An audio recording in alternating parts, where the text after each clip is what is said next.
Hello friends, నా పేరు కిరణ్ కుమార్. నేను మాట్లాడుతూ 24/7 ఛానల్ నుంచి ఎవ్రీడే అప్డేట్స్ మీకోసం.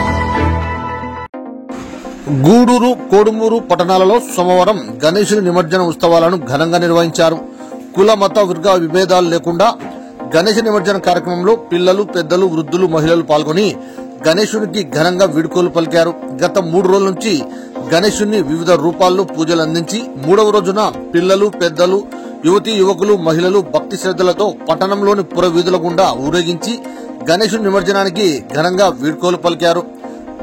గూడూరు పట్టణంలో ప్రతి ఏటా సుంకేశ్వర రిజర్వాయర్లోని కేసీ కాలువలో గణేశుని నిమజ్జనం చేస్తారు.